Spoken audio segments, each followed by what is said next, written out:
Good evening and welcome into an Abundance of Thrones. This is Abundance of Thrones for Season 5, Episode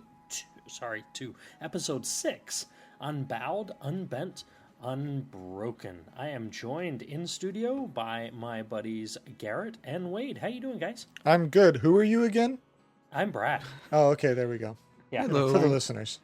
Mr. Brad. For the new people out there. That's right. Quick call out to our fans. This will be an explicit podcast. We may say shit that you don't appreciate. And if you've got Like a problem that. with that, sorry. Sorry, Also, not sorry. This will be a spoiler cast, as I mentioned at the top of the show. Spoilers for Episode 6, Unbowed, Unbent, Unbroken.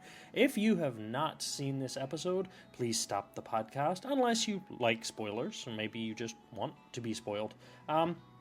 But otherwise, stop the podcast, go watch the episode, and we will see you back here in an hour. It's okay. Exactly. We'll wait. We'll wait. We will wait right We'll here. wait. Go ahead. Okay, Eh? welcome back. Welcome So- back indeed. Director for Season 5, Episode 6, Unbowed, Unbent, Unbroken is Jeremy Podeswa, who directed Episode 5, along with writer Brian Cogman, also writer for Episode 5. That's a mouthful. It is. Viewership once again down. 6.24 million for Episode 6. And a little bit of additional information. So far, out of 6 episodes, we've had 4 that were 100% critic rating and 1 at 95. Episode 6 tanked at 60%. Wow. So let's see if we can extrapolate. Why? Wow. What the Yeah, heck? big hit. Big hit. So, before we deep dive into it, any initial thoughts, just straight off the top? Boring. Okay. A little bit. We're episode 6 now. Usually episode 5 or episode 6 deals with a lot of action, a lot of mid-season climax, and I'm not feeling like we've gotten too much of that. We got a little bit episode 4 with the Sons of the Harpy and some of the rebellion there, but that was just a little tidbit of action, not an episode worth. So I'm waiting for the action. We got a little more with the Faith Militant. Yeah. We did, yeah. They're definitely going to be a force to be reckoned with. I see them getting set up for some bigger stuff to come. Makes you wonder what Cersei's gotten into. But we'll get there in a minute. Whoa! Bum, bum, bum. Wade, first, quick off-the-cuff interpretation of the episode. How'd you feel? What'd you think? Politics. Okay. And that's the word from the wise. Politics. Hey, quick, And yourself, Brad? clean, suffice. If about I was clean. to sum it up in one word, there's obviously some major movements, or there are some minor movements, I suppose. There's some major events, but I would call it a bridge. Okay, We are in between. that's fair. I mean, all they right. keep building up, but we're trying to figure out to what. Yes. So, opening sequence. Once again, we revisit the same old. King's Landing, Winterfell, The Wall, Bravos, Meereen, and Dorne. Yes. Open the episode, Bravos A, with Arya. Kind of getting sick and tired of her job as an undertaker. Yeah, we see a nice little montage, so to speak, of the body washing. Yep. Preparing them for wherever they go when they go through that door at the end For of the chamber. what's to come. Dun dun dun. Yes. I thought the play between her and the other woman at the House of Black and White was rather interesting. She spins a great tale and has you believing it, and then at the end goes, yeah, so did I convince you? Is that truth or a lie? I think this is the first time that Arya's, that we've been exposed to at least, truly the game of faces. This is what they're training to do, to be able to spin a tale convincingly and weasel their way wherever they need to go. Mm-hmm. And this is the first time we've really seen it. Arya hasn't seen the game of faces up till now, and now is starting to realize what it may or may not be to be a faceless man. Yeah, and it's a little more than I think she bargained for. Deeper than she interpreted at first, yeah. Yeah. Yeah, so from there, I mean, there's not a whole lot to say about there yet, but you get the feeling that it's building. So we switch scenes to Valeria. Or more correctly, I suppose we're just outside of Valeria at this point. Correct. As far as you can walk in a couple days. It's interesting you said a couple days here because Jorah checks his forearm for growth and doesn't seem to be any difference from initial infection. And a couple days is extrapolation from me. It's no passage of time is specifically mentioned between this episode and the last. It's just a guess on my part. The scenery has changed a little. I'm guessing they are not in the same area anymore. So, hence a couple days. Yeah, I think we sense that some time has passed with Arya's montage, with the fact of Tyrion mentioning about not being able to survive on berries alone.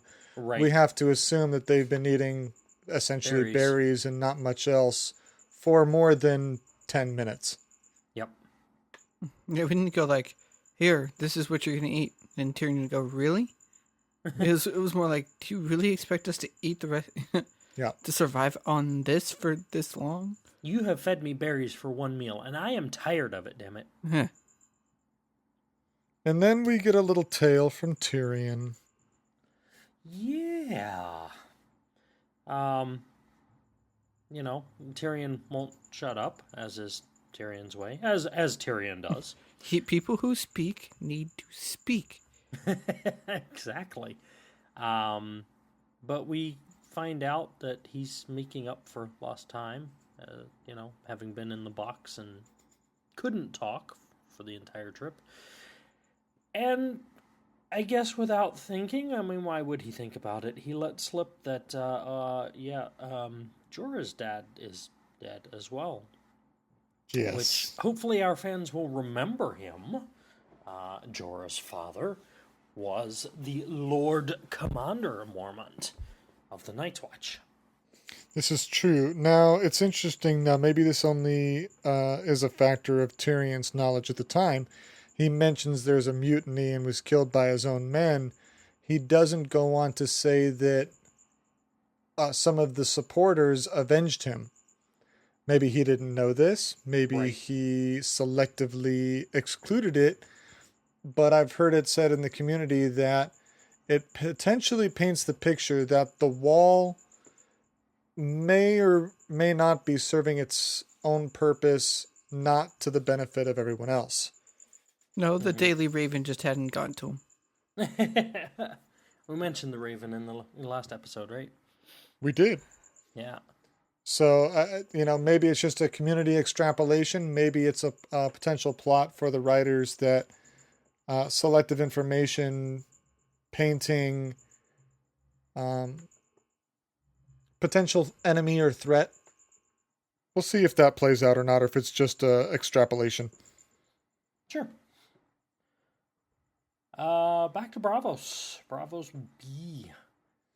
Yeah, so Arya gets a direct lesson from who we know as Jack and Hagar on truly the game of faces. She is telling the story of her past, changing a few key elements, and is caught in those lies. And then we figure out how the game can be used. Yes. I'll let you go ahead.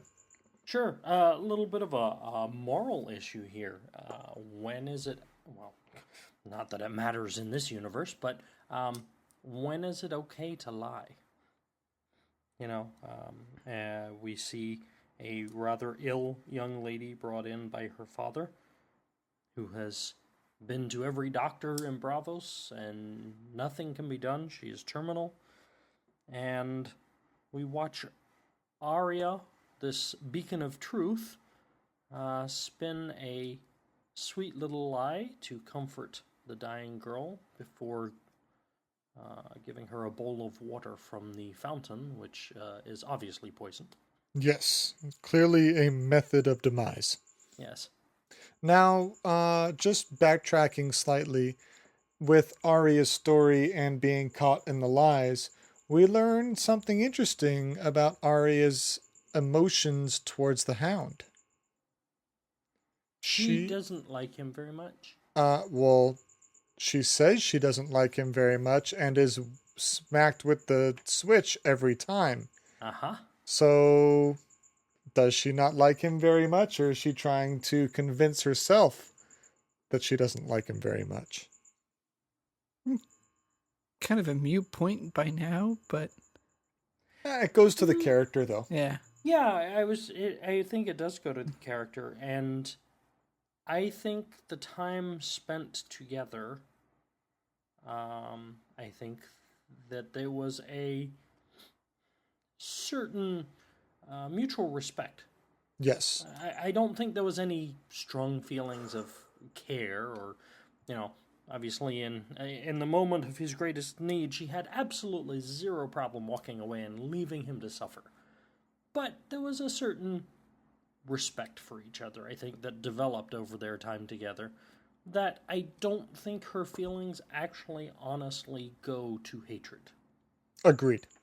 Disdain, maybe? Yeah, she definitely held on to the fact that the Hound killed her friend in season 1. Right. That wasn't going away. No. But while having to depend on him for survival, hatred was paired up with need and, as you said, respect and appreciation to a degree. Yeah. So, Arya spins the lie, allows the girl to find peace in her last few moments before drinking the water. And it is recognized by who we know as Jaqen, and Arya is taken to the next room. We've seen the one door keep locked until she was invited down to wash the bodies. Now she's invited beyond. Does this feel like a series of tests to you? Completely. Yep. Like you get to stay here until you can prove that you are ready for what's next. Yeah, it's not so much a do this, then you get to do that, but I think it's we as the group need to see, like the quality of your character. Where are you ready to go? It's not as simple as tell a lie, kill a girl, and we'll, let you into the next room, but right. Taking that on for herself and stepping up to the plate. It was more of understand why you're lying rather than lying just for the sake of lying. Yep. Yeah, no, I agree. There's a definite, there's a purpose behind it. When was it shown for the lie for the sake of good to comfort others? I think that's what you should. Yeah, exactly. And were either of you creeped out by the scenes in the next room? No, I mean I was curious how it was going to be portrayed.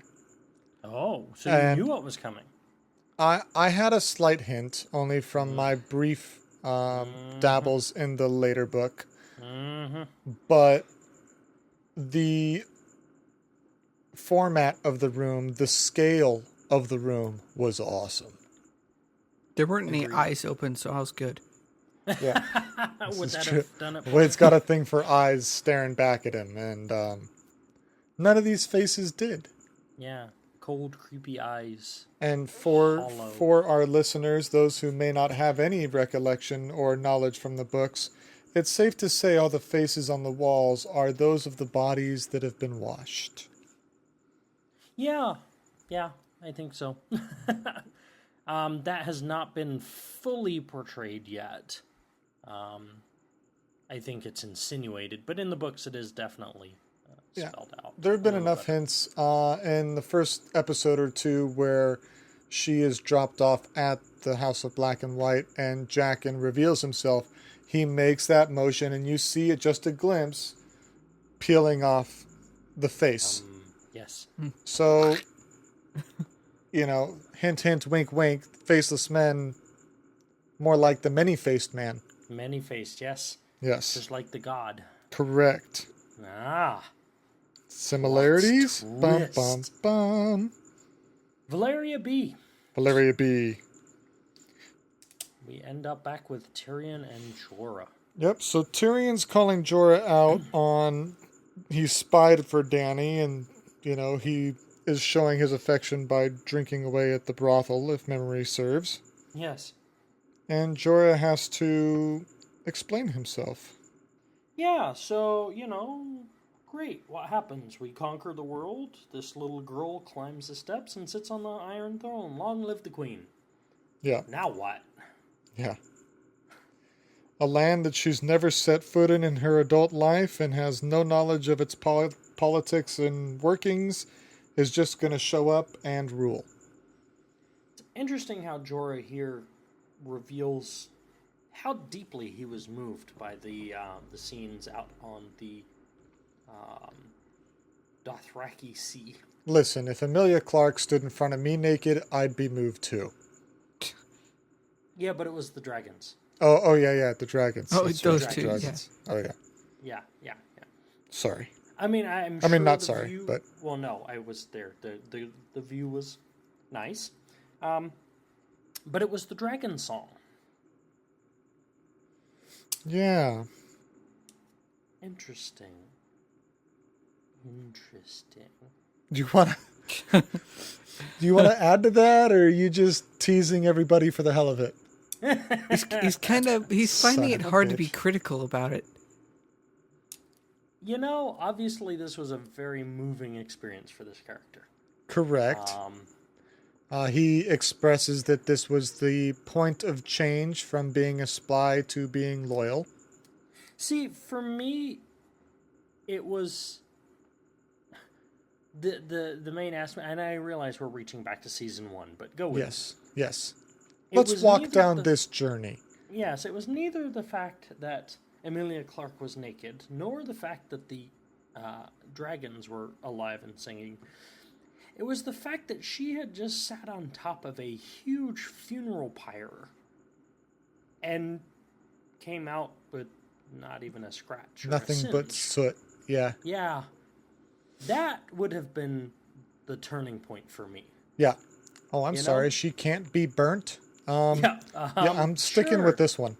Whatever she says, we will do. That's right. I'm on her side. And as they are talking carelessly, not paying attention to their surroundings, or keeping their hand at the level of their eye. Sorry, wrong movie. Or play, or yes, writings. Yeah. They stumble upon a cove and see a pirate ship. Uh-oh. And just as they duck behind cover... Slavers. So, and... Go ahead.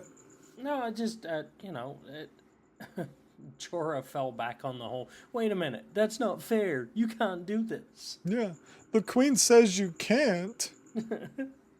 Now, were they looking the slavers taking them to Volantis or Marine? I've heard conflicting things and I don't remember the show. They were going to go to Volantis. Yes. They were not going to Slaver's Bay. Okay. Which is Marine. Yes. Because slavery is illegal there. Yes. Until they realize that one of the two, are decent fighters, and they had heard that the queen had just reopened the fighting pits, and they're itching to make some coin. no free man would be stupid enough to get in the fighting pits. So if she's reopened the fighting pits, obviously it's slaves fighting. So we're going to Murine. Fantastic. And then, apparently in Essos, a dwarf's cock is lucky. So just go ahead and remove that from the dwarf. It should be a dwarf-sized cock, right? No, it's magical. It's Think magical, again. that's right. It's magical. It's a magical dwarf-sized cock. Well, according to Tyrion, not so dwarf-sized. Guess again. Guess again. He seemed very proud of that. He kept his head on his shoulders Yes, and it his did. cock where it belongs. Yep. Well, For now. I mean, sort of.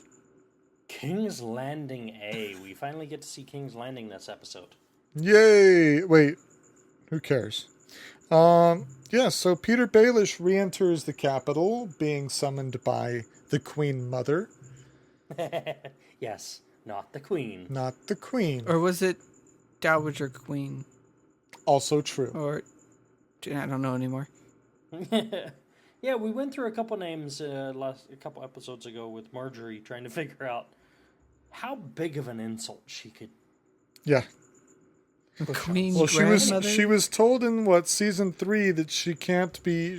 She'd kill Marjorie if Marjorie called her sister, but Right. she would only be sister if Cersei married Loras, which we'll get to that in a minute. Yes. So Which is, I think, part of the driving force between or behind her arming the faith. I think that's a small part of it. I think it's Yes. ammunition on the fire. So Peter is confronted by the faith militant, and a word of warning about his Business activities. business, yes, entrepreneurial Ventures. yes. I really liked his comeback here, though. We both selling fantasies. His Yeah, we both peddle fantasies. Mine just happens to be entertaining. yeah. Ooh, nice dig, Peter. Yes, very very good. Point, Peter. That begs a question, like, would people buy things as long as it's entertaining? If you had good marketing, you could sell a fantasy as long as it's entertaining. I think we do. Game of we're all paying Thrones. for HBO. yes, yes we are. Well played, sir. Well played. They're making hundreds of millions. Yep, pretty sure we pay for fantasy as long as it's entertaining. That's right. So then Baelish and Cersei, reunite and trade details. Well, not so much trade, but Yes. yeah. Yeah, you know, obviously Peter is still very, very much playing his Game of Thrones. I really liked how he obscured a lot of the details in the fluff, regarding Sansa now being at Winterfell. Well, his sources are well placed. Yeah, dumbass, you were just there. Yes, but Cersei didn't know that. Yeah. Baelish, that's noted here, Lord of the Vale, wants to be Warden of the North. Baelish is... One thing about Baelish that we've learned is he is always playing both sides of the field. He's playing the alliance with the Boltons, and the Boltons being current Warden of the North. He's playing the Sansa card to where he is trusting that Stannis will overthrow the Boltons, free Sansa, and in return would make Sansa Wardeness of the North, of which he would make sure he's a part of. And then he's playing the Cersei card of fight up, take care of the Boltons and Stannis, and I'll send my Knights of the Vale, and in return make me Warden of the North. So he's like, he goes to the horse races and he bets on every horse. Well, one of them has to win, right? Exactly. And he's got enough money to bet on all of them. Isn't it interesting, though, in most of these cases, he ends up Warden of the North, And in all of them, he has great influence over whoever's warden/wardeness of the North. Yes. You think I that's would- by accident? I submit that it hell is no. not. I would call into memory here, before he leaves for King's Landing, a little throwaway comment he makes to Roose, that the last time the kings or the Lords of the North and the Lords of the Vale teamed up, they overthrew the most powerful dynasty in history. Correct. Guess who's aiming to be both the Warden of the North and the Vale? Exactly. Baelish will, well, if everything goes to plan, which remains to be seen, Baelish will single-handedly have the majority power in the Seven Kingdoms. So, with that being said, I just want to make a call out here. For those who aren't familiar with the geographical setup of Westeros, the North is the size of, like, the rest of the rest of the kingdom. The North is literally 50% of the rest of the kingdom. Mm-hmm. And so the one who controls the North, all of the North, pretty much is majority ruler. As you pointed out. In as well. Exactly. Well, that's what I mean. I realize they're not quite the same, but there's an allegiance there. Yes. And like you said, the one that has the power of both essentially has power over all. Well said, sir. Well said. Thank you. Thank you. Changing gears. Traveling visit. south. Yes, far south and east. First visit to Dorne. We get another lovely view of the Water Gardens, Yes, we do. where we find ourselves with Tristan Martell and Marcella Lannister, Correct. who are quite taken with each other. Yeah, there's definitely some chemistry going on. For the record, Tristan Martell is Oberyn's nephew. He is the son of, I'm not sure his name, I apologize, but the Prince of Dorne, who is in the wheelchair. For the Doran. lineage factor. Huh? Isn't it Doran? I think it is Doran. Yeah. Yeah, Doran Martell. George got a little bored with the names and he goes, it sounds like Dorn, Doran. Sure, go with that. Yeah, that'll work. I'm just running out of names here. I'm just.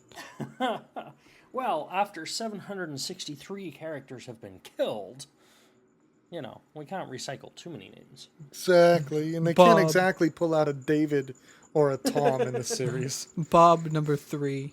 Yeah. Bob the third of his name in the series of books. His parents weren't too creative. So So yeah, they're Doran- quite a bit smitten with each other, hiding behind trees and swapping spit. To put it crudely, It's such a strange way to say that, isn't it? wouldn't it though? Yeah. Meanwhile, Doran is sitting in his wheelchair. Sorry, his wheeled chair. No, it's actually a wheelchair. Overlooking all this, and makes the comment that this alliance between the Martells and the Lannisters, or at least for the children, that this is extremely dangerous and they must be protected. Yeah. A little realizing, or maybe he completely realizes, what is going on. Yeah, I don't think he's a fool. I'm just trying to figure out what... let's, hypothetically speaking, let's say Tristan and Marcella do wed. What really does that mean for the realm? I mean, Well, the Lannisters will never truly ally with Dorne, just like Dorne will never truly ally with the Lannisters, even though in this world, marriage is a huge alliance card to play. sure. But I don't see these families really putting all previous squabbles behind them and looking towards the future. Sounds like to me they'd have to elope. Yeah, but so what does that mean for the realm, though? I mean, I don't see this being like a power shift. No, but the impression that I've gotten, I can't cite it directly, but there have been a couple throwaway comments, and definitely impression from the book is that Dorne has kind of been on its own by choice. They've been the Switzerland? the redheaded stepchild. Yeah, it's important to note here doing that their own thing. Yeah, it's important to note that during the rebellion, Robert and Ned Stark's rebellion against the Mad King, Dorne stayed out of it. Yep. Yes. They this is your played the fight, Swiss this is card. your deal. I'm, not interested. But the Mountain, under assumedly Tywin's command, killed Oberyn's sister and the children, which is why Oberyn was so keen to fight the Mountain on Tyrion's behalf. Yes. Because they were in Dorne, because they were married to somebody. Right? Aren't they Oberyn's sister? There was an alliance there that... Yes, Oberyn's sister was married to the king. Was she? Okay. She was the queen. She was the queen. There you go. She was the queen. This was pretty high up. And Dorne has been kind of on its own ever since, not wanting to be involved. So this seems to be an attempt to get Dorne back involved with the other 6 kingdoms. Correct. And bring them in from the outside. And then we move to Bronn and Jaime, who are finally approaching their initial goal and destination. Yeah. Jaime's getting a little tired of Bronn's singing. I kind of liked it. So did I. He's pretty good at it. I wanted to hear the end. That's right. The funny part, the good part. Come on. No, That's right. You shut up, Jaime. Yeah. Listen to the goddamn song. You can Fucking one-handed. You can golden backhand him later. That's right. Well, his golden hand plays into this. After Jaime shuts Bronn up, Bronn definitely gets back at him. Wanting to know what the plan is, Jaime comments that, no, he just likes to improvise. And Bronn retorts, well, that explains the golden hand. Yeah. That was quite good. Yeah, nice little jab in the side there. Although we've seen very recently some of the benefits of having a non-vulnerable appendage Agreed. in a fight situation. So Agreed. we have to Ladies. assume that will come. Hey. We have to assume that's only going to come handy down the road. Oh, nice. Yeah, thanks. Yeah, what you did there, I saw it. Did you? Yes, I tried to be subtle with it. I wasn't sure. Yeah. I That didn't kind of wanna- smacked us in the face, really. Yeah, that was hanging out It's there. a little blunt. And they face a little competition entering the water gardens. Yeah, we get a little preview scene. This scene was... I was confused by it, honestly. Actually, backtrack briefly. Jaime and Bronn track down Marcella and Tristan. And Hello, kids. Jaime, hey kids, hey, get your tongue out of her mouth.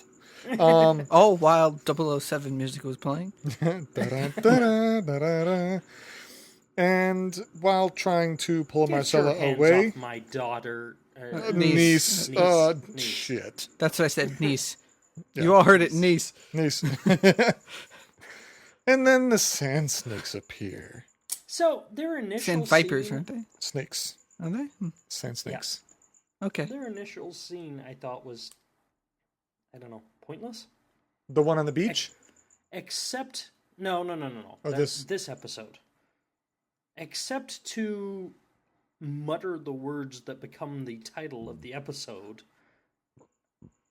There was no real gathering. There was no real pep talk. It's Ilaria and the Sand Snakes, and they mutter the 3 words, and the scene's over. It's like, what the fuck was that all about? Well, so I've learned that the 3 words are actually the words of House Martell. Okay. But what's interesting is it's not a true-born Martell that says it. It's None of them are. Ilaria, who's a bastard. She's a sand. And then all the 3 kids are sands. So the people who mutter the house words for Martell are not Martells. Martell. But yeah, that's got to be kind of, because it is the house words, much like Winter is Coming for the Starks, it's got to be just kind of that, rally the troops, hurrah, here we go.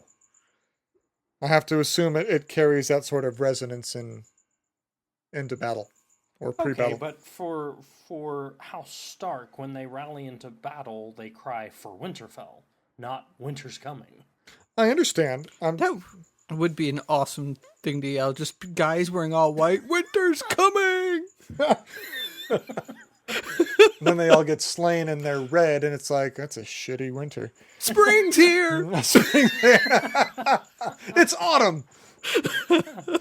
Ah, shit. You're welcome.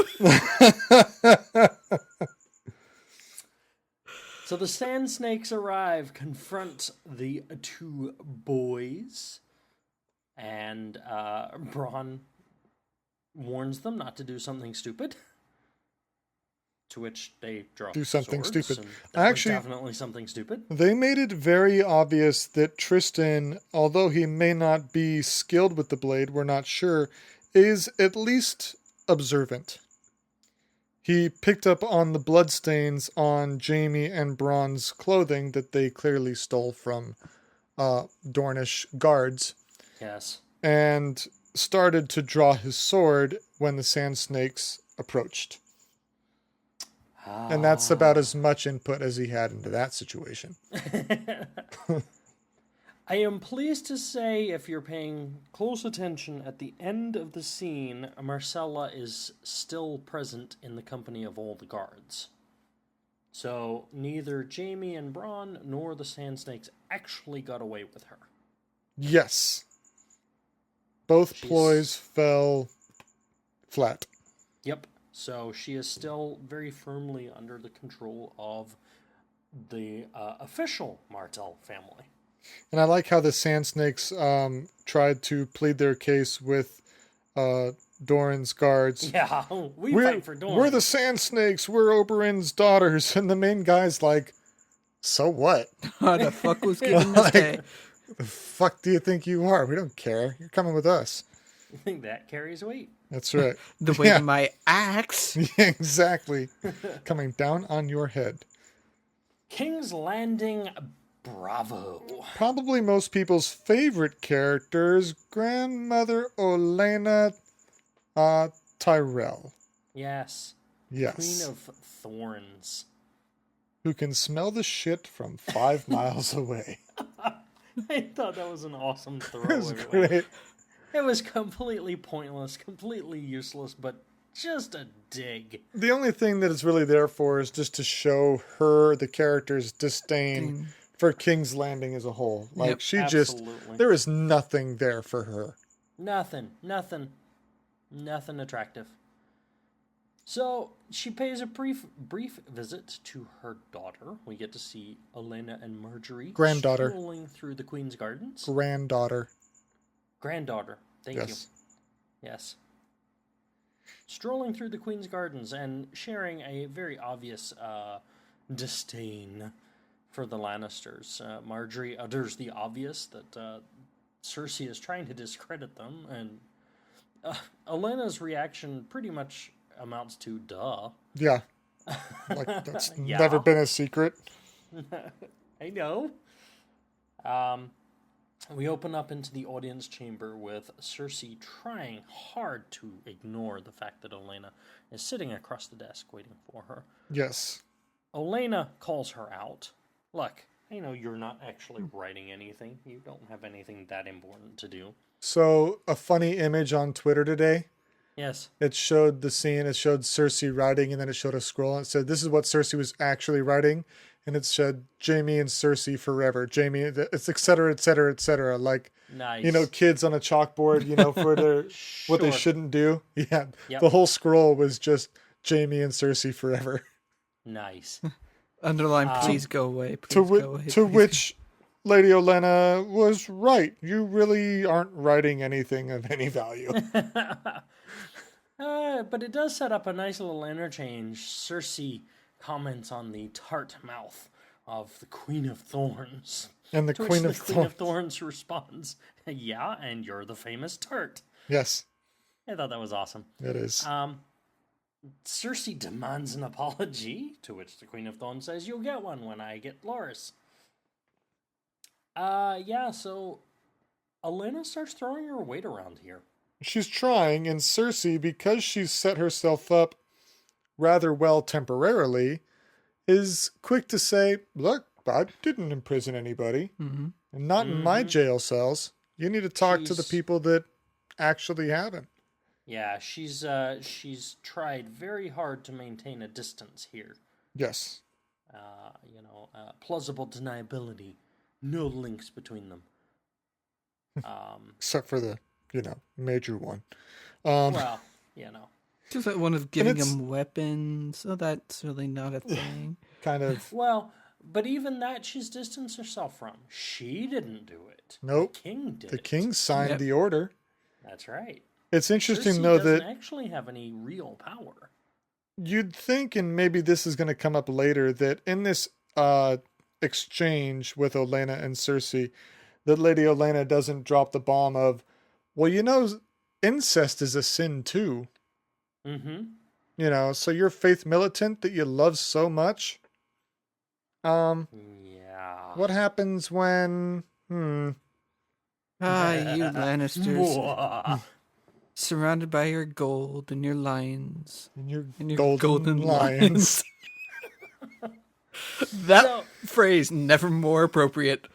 That's right. Cersei comments that she is not behind the arrests, and Loras is not facing a trial. He is facing an inquest. Just, a couple questions to see. Don't worry about it. It's the hearing before the trial. Yes. So we get to glimpse in on this. We have the High Sparrow, Loras, Tommen, Cersei, Marjorie, and Olenna. Loras denies everything, of course. Of course. Is it on camera? No? Then I didn't. No photos? It didn't happen. The High Sparrow calls Marjorie to the stand. She objects, to which she is reminded that under the Law of the Seven, neither kings nor queens are exempt from being called to testify. And to be fair, the Law of the Seven is essentially religious rule. You have the rules of man, and you have the rules of God. And though your rules of man may conflict the rules of God under the High Sept, overrules all. Yes. Yeah. Ultimate power. Mohaha. So the High Sparrow says, I'll see your king, and I'll raise you the many-faced god. Now what do you got, bitch? No? Nothing? All right. Yeah. Meanwhile, I will call in Oliver and show my straight flush. Now, question with Oliver. Yes. Oliver. Do we want to call the fact that Peter Baelish, who owned the brothel that Oliver was associated with, just happened to be in town prior to this inquest? Shucks. You think he'd actually leave coincidence? He'd leave the city when it was when Peter Baelish's brothel was, under siege? Sure. Because he was caught with sorry, Bradley, but was caught with the first guy who was apparently having fun with boys, and you think he'd be like, I gotta get out of here. Yeah, you'd think he would have saw the signs. This is Baelish's Institute. Yeah, we don't give a shit. Well, of course, and see that guy who's sleeping with boys? Well, we're gonna castrate and kill him. I think maybe in the back of my mind, but wasn't he in chains though? I think he was. I don't know. No, he was. Are you talking about Oliver? Yeah. No, he was. I thought he was coming in like this. I don't think so. Sorry, I put my fist together. I'm sorry, people. It didn't. Yeah. The visual was Wade portrayed himself in handcuffs. Sorry, no video feed for that one. Yeah, sorry. I'd had to explain that. I thought he was like this. Silent? Yeah. Oh, okay. Yeah, perfect. Yeah, I see what you're doing. I realized I'm like, wait, this isn't the video. I don't have a face cam like I'm doing now, so I got to actually tell people what I'm doing. I must vocalize my actions. Vocalize. So, Oliver gets called in and proceeds to completely obliterate the testimony. Yes. Oh, backing up just a step, though, to your point, I'm almost willing to think that this was a coincidence that Baelish was in town. Baelish was called by the queen for an unrelated matter, correct? Well, there was talk about the whole situation in the north, but who do we think tipped the High Sparrow off towards Loras's perversion to provoke an inquest? Who has the Cersei. most to gain for Loras being imprisoned and subsequently Marjorie, guilty by association? No, Cersei, of course. And if she had an ace in her hole, like a male She had a prostitute that worked for Peter, I think that she would most definitely play that card. Sure. So she recalled Peter knowing that this was going on, is what you're saying. That would be my assumption, knowing how vindictive she is. And look what I do as I destroy your business. Yes. Interesting. Very good. Okay, moving on. Olivar's dragged... Actually, he walks in. He did, actually, under his own power. Yes. Own power, own volition. And proceeds to testify, including commenting on the wine-colored birthmark high on the inside of Loras's thigh that's shaped like Dorne. Mm-hmm. Now, you think they would have, I don't know, made Loras drop his pants to, make sure that was accurate? Unless that's supposed to be a well-known fact in Westeros? I don't know. But I mean, if it's a well-known fact, then you can't exactly use it as testimony if everybody knows it. So, where's the cross-referencing here? Yeah, didn't we hear something about everyone knows everything about everyone in King's Landing? Yeah. So shouldn't it be like, everyone knows that, thanks? Yeah, that's not a secret. That should be his defense play. Yeah. Yeah, everybody already knows that. Tell me something you don't know. Which then the High Sparrow. Any whore in Westeros could have told you that. What's, see? Reasonable doubt. Yeah. Which then he's... Yep, that's the point. So, because of this testimony, which is, as we've pointed out, currently unverified, the High Sparrow moves to arrest everybody involved, including the Queen. Yes. Now, I thought it was interesting that Tommen actually motioned to stay the Kingsguard. I don't know if you caught that. I didn't catch the stay. I did. Yeah, did you? He put his hand up hold up. Yeah. So he's looking around confused. He looks to his mother. He looks to Marjorie. He's not quite sure what to do, but he very definitely stays the Kingsguard. So, was he instructed by this from dear old mother? Does he respect mother enough to follow through with her requests? Or is he too much of a little boy with no backbone to willingly do anything about it at all? I think he has been too long played by both of the women in his life. For him to be able to act by his own. Damned if he does, damned if he doesn't. Well, not just that, but he is getting no clear... He is not getting a clear signal, right? Marjorie obviously wants him to move to protect her. Meanwhile, Cersei is very clear that, hey, shucks, the will of the gods must be done. Yeah. So which one does he pick? And he appears to be going backwards and forwards between the two, but there is a very definite stay from him that obviously he leaned towards his mother more than his queen. We'll see how well that plays out for his marriage. Yes. Oh, I know. Shut up. Winterfell. Yes, Winterfell. Winterfell. This is where we close the episode. Yeah, so Miranda comes in to give Sansa a bath and to wash the black out of her hair. Now, many people in the community felt that this would, the black was kind of a guard for Sansa, and not just a visual cue, but also like a psychological one. It allowed her to be maybe more of her mother or somebody else stronger than the Sansa of Red.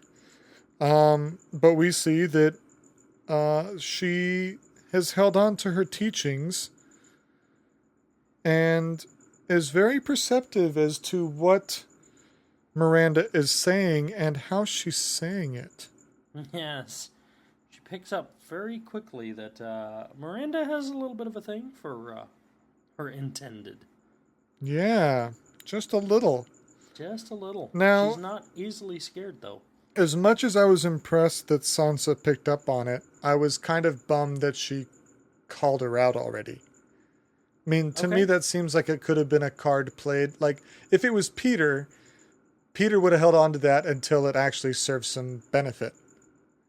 Not just getting her out of the room. Sansa's, there wasn't anything done aside from, hey, you're not fooling me. Yeah. She's playing the short game, not the long game. But she is playing the game. And if you don't play, you die. So at least she's playing. Yeah, and sometimes when you do play, you die. But she's playing. True. Well, and here we see her taking her first steps out without Peter's guidance. Yes. Trying to find her own way. He has placed confidence in her, which Peter being Peter, we don't know if it's real or if it's self-serving. That's another thing between these two characters. Is Sansa Peter's Achilles heel, or is she just the flavor of the month, so to speak? Sure. Would he sacrifice his agenda for her, or which one has more merit? And we don't know that yet as viewers. Peter. We don't. The man of many faces, but doesn't need to change them. Yes. Yes. The true faceless man. I don't think he would abandon his agenda, but I believe that there was enough feelings between Peter and Catelyn. I almost said Katniss. Wrong. Wrong. Yeah. Wrong. Little off. Franchise. There were enough. I believe there were enough feelings between Peter and Catelyn, and he has commented how much Arya, how much Sansa reminds him of Catelyn. I don't think he would abandon his plans, but I really think he would change them. Or put them on hold. He would bend them. Sure. He would go out of his way to do something not in his plan for her without jeopardizing the entire plan. I don't think if it came to a choice of pick between her and your plans, the plan wins. I would think so. I mean, my theory is on the same line as yours. We'd like to think that Sansa can change him, so to speak, but I think that we believe his resolve and his agenda is stronger still. Oh yeah. Or maybe it's just playing into it, and he still believes he can get Sansa even after all. I think I'm going to make a Star Trek reference here for Brad, but in the reboot with Chris Pine, the statement of, I don't believe in no-win scenarios. Yes. That's Peter right there. He plays every aspect of every scenario to ensure that he will win every time. Absolutely. And that's not just the reboot. That was part of the original lore as well. Well, see, there you go. Yeah. Kirk was the only one to win. So we get to see Reek again. Although, interesting, he goes by his birth name. Well, he has to, doesn't he? He does a little bit. Couldn't really do... Yeah, my name is Reek, and I'm just giving her away. Yeah, he has to be somebody. So, Sansa refuses to take his arm and doesn't give a fuck what Ramsay decides to do to him later. Yeah. And again, this goes back... my own. This goes back to last week's where I think that Reek and or Theon, take your pick, would be seen in a different light if he was able to confide in Sansa that no, he didn't actually kill Bran and Rickon. Mm-hmm. But he has to hold true to that lie because of everything else. And for that, he, the one person that could truly probably help him out in the situation he's in won't, because they're operating under the falsities of the lie that put him here. He's overplayed his hand significantly, but... Yeah, to the point where he can't backpedal at all. Yeah, no turning back now. So we end up in the Godswood. At the Godswood? No, it's in the Godswood. I thought it was just one tree. It's an area. It's an area, but you have we were not at the Heart Tree. Yeah, Heart tree is the white tree. God's wood is more wood like forest. Okay, so we're in the God's wood at the heart tree. Yes. There we go. All right. Feel better? Yes. We'll be able to sleep tonight. See, there we go. Where Theon Greyjoy, ward of Eddard Stark, is presenting Sansa, the last remaining heir known of the North, to Ramsay, heir to the Dreadfort. No? In Winterfell. And Moat Cailin. The Dreadfort. They've reached the quite a Dreadfort. bit. Where's the Dreadfort? Am I wrong on the Dreadfort? No, he's not. He's Moat Cailin. He's Moat Cailin. Dreadfort is where Bronn was before Jaime came and got him. Yes. You made me acting leader of the Dreadfort. I acted. Yes. But he was, he's heir to Moat Cailin, heir to the North, and marrying the heir to Winterfell. Quite a play. But he did say he was heir to Winterfell and heir to the Dreadfort. Well, because right now the Boltons hold Winterfell. So, under right of Succession, thank you. Because Roose holds both, Ramsay is heir to both. So, the wedding was kind of boring. Blah, blah, blah. No colors this time. We refer to this as the White Wedding. Yes, the Billy Idol song. Nice and clean and snowy. No shotguns involved. No. After the wedding comes the bedding. Or the rape. This was a ugly scene. So, Ramsay inquires as to why Sansa is still a virgin. Clearly the fact that if she wasn't, that wasn't going to be a problem for him. Right. He doesn't care. He doesn't care, but he's curious as why. Are you afraid of dwarfs?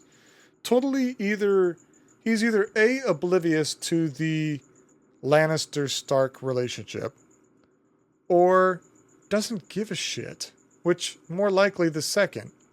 Given everything that has led up to this, I would definitely bet on the second. Yeah. He doesn't care. He doesn't care. Even if he knows, he's like, I'm going to rub this in her face anyway, because I'm a prick. So Reek is forced to watch. Yes. As Ramsay demands her undress twice, getting pissed off that he had to ask a second time. Obviously, he is used to women jumping at his command. Or stripping. Stripping. And Sansa is obviously afraid. Yeah, rightfully so. Yep. Sansa takes too long and has her clothes torn off. And I believe you were quite right in your description. Thankfully, the camera pans away and we do not have to witness the rape of Sansa. Yeah, I mean, in other weddings that we've been privileged to see through the bedding, we have seen the bedding be quite, pretty mutually looking forward to situation on both parties. Not so much here. No. But I think the more important thing here, maybe it's more important for me, is the humanity still left in Reek. He is not a brainwashed to the point of, zombie, essentially. He's aware of what's going on. He's embarrassed to be there. I think he feels bad for Sansa. He's not just sitting there staring for the sake of doing what he's told. He's looking away. So I think that's going to be, I have to hope that that's only going to build as we go further and further with Sansa, that Sansa may have a very strong ally, whether she chooses to see it or not. I don't know that I would go so far as to call him strong. Well, I mean, it would have been traumatic for Sansa, no doubt, but this was the perfect opportunity for Reek to act on the fact that this was an injustice. Ramsay was occupied. Yes. Distracted. A bit. And, Theon could have... strong's not the right word, but... corrected the balances. The balance here. Strong's not the right word, but in a position with an abundance of opportunity. Potentially. Saying that he's around Ramsay 24/7, pretty much. So, spoiler alert. He had here. abundance of opportunity. He could have just slit his throat back when he was shaving him. Yeah. Yeah. No, I think that shows how broken he is. He may still have feeling, but he's broken. He's not doing anything. Yes. Sansa has no ally there. Okay. So, spoiler alert, for those that haven't caught this far in the books, this is not in the book. Yeah, I've heard None this. of this. This is all fresh. This is all brand new, so it was surprising as hell. I don't remember Peter even going east to Winterfell. He went, west to Winterfell. West. He went east to, potential spoiler alert, but went east to the Fingers, which is where he gets his nickname of Littlefinger. He's from the Finger Peninsulas that are on the east coast of Westeros. Yeah, and the arranged marriage for the Boltons is actually set up by the Lannisters, not by Littlefinger, and they are marrying him to Arya. The fake Arya. The fake Arya, which is actually Jane, which if you remember back to season 1, Jane was Sansa's... What, first handmaiden? Yeah, kind of. Yeah. The one that she was always sewing with and playing with. And Oh, that's right. Yeah, it wasn't a handmaiden, but about yeah. How Yeah. horrible Arya was. Yes. That was Jane. Okay. Yes, very true. Yeah, the So fake Jane Arya. obviously has a lot of inside information, knows the inner workings of Winterfell to the point where she could pass herself off. If you didn't know what anybody looked like, Jane lived at Winterfell, she could pass herself off as one of the Starks, because why wouldn't she know everything? Exactly. So yeah, fake Arya actually marries Ramsay, not Sansa, but real Sansa. As far as the Boltons are concerned, they were getting a Stark. Yes, and that was all that mattered. Wade's making faces. Depending on where they go from here, if they stick true to the book, except for the name, right? So they've obviously substituted people. If they proceed according to the book from here on out, people notwithstanding, Sansa's in for a very, very bad time. I think that's easily assumed given her company. Yeah. Ramsay, despite his promise to never hurt her, is not exactly known for his compassion. Yeah. I think it's safe to say he's broken that already. Yeah. Yeah. Well, and that's where we leave it this week, on a very sad note. Yeah. Let us know if we missed anything. If you caught something from the show that we didn't touch on or misinterpreted, hit us up on Twitter at Abundance Not. We are on Facebook, facebook.com/abundance.not.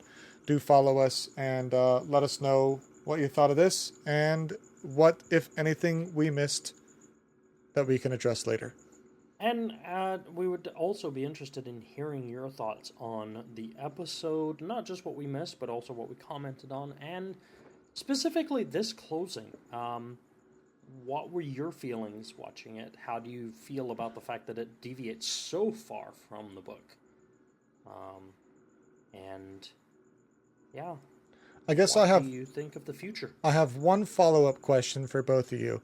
The title of the show, this episode, obviously, was the words of House Martell, Unbowed, Unbent, Unbroken. Did we feel that that was a decent summary or applicable statement for this episode? Not really. Yeah, I mean, there were certain aspects that you could say were true in that Arya is not breaking under the pressure. Sansa, even though she's not in a great situation, stood up for herself. She's not broken. But from the episode as a whole, I didn't come out of it with a lot of confidence. Yeah, no, I agree. It's a lot of bad happening, but put your seatbelts on and hang on for the ride because there's a lot of dark days ahead. And with that, we bid everyone a farewell. We'll talk to you next week for episode 6. Vala Morgulis. Vala da Hyris.